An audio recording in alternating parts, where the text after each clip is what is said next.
The game I chose is Geoguessr. Geoguessr is a game where there are multiple rounds and you're placed in a random location and you have to guess the location in order to get a perfect score, which is 5,000. There are two types of gameplay, Babylonian and Dionysiac. For Babylonian gameplay, I'm in a duos match, so the um, game is me and another person, and if the guy guesses, I have 14 seconds to guess.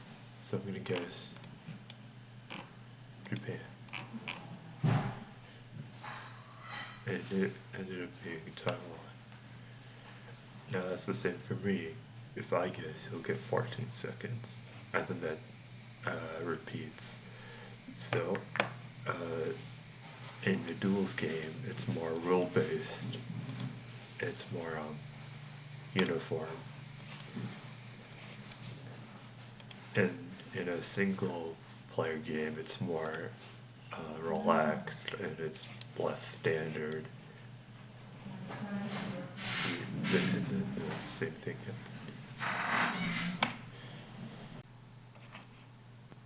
So this gameplay is a single player game mode, and this is Dionysiac because there's no rules. I have freedom to go wherever I want. I don't have to worry about a time limit. So I'm gonna guess US.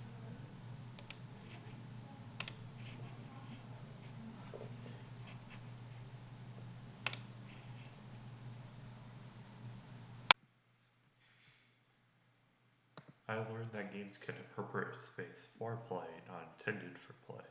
So Geoguessr uses Google Street View. These are the countries in Geoguessr, as you can see, and the missing countries, like the empty spaces, are not on Google Street View. And if we go to Google Maps, you'll see it matches.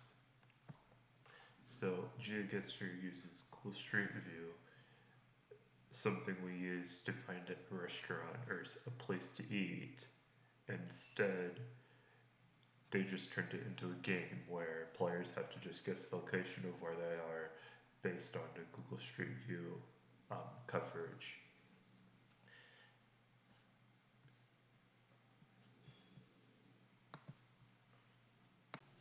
In this class, I learned about types of games. For example, Geoguessr is a game of emergence. Games of emergence are easy to learn but hard to master. So, for example, you can guess the correct country, but what region guess on Geoguessr is difficult.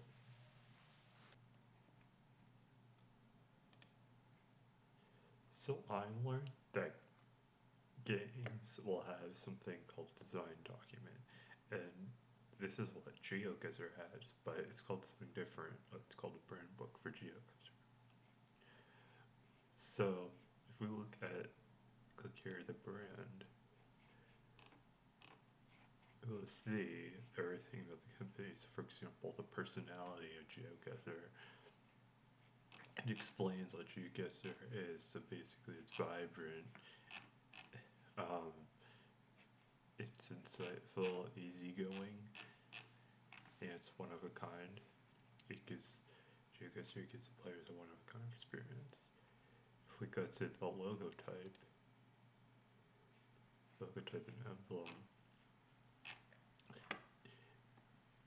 it basically explains what Geoguessr's logo is, and like what words to use. Explains the emblem, the pinpoint logo is its emblem. This is its emblem. And it explains the colors.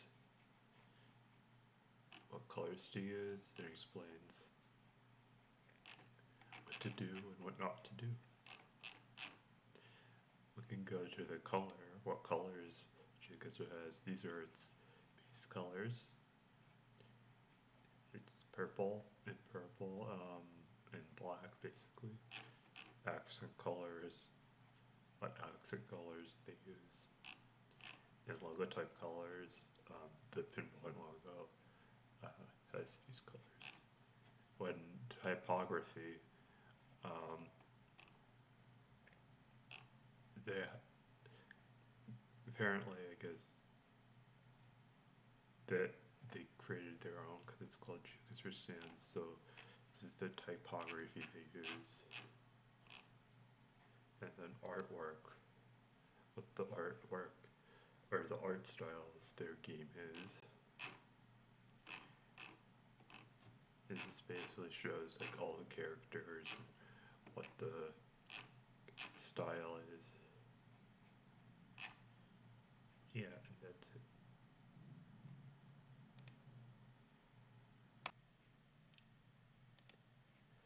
Lastly, I would say Geoguessr is autotelic. That means it has its own goals and purposes and its own conditions and ending, like an escape room. So when you start Geoguessr, it has 5 rounds. So this is my first round. So we're in Canada, that says Ottawa.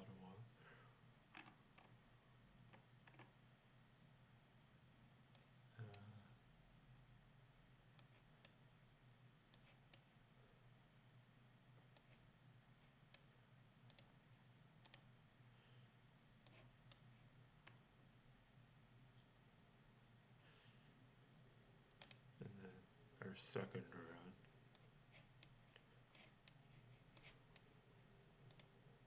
is here. Let's see.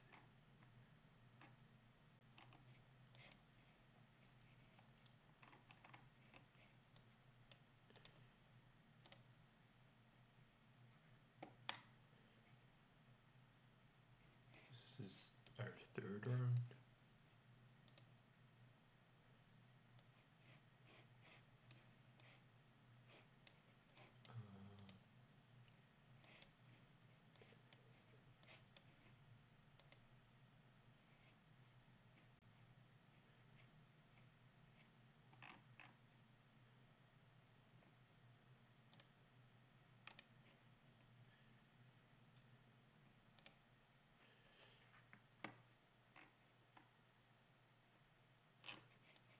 Our fourth round.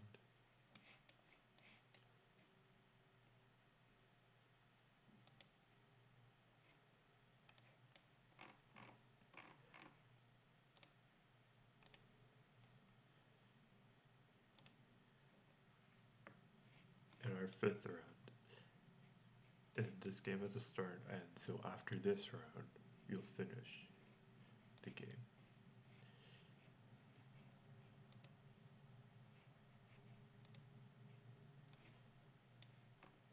Let's see.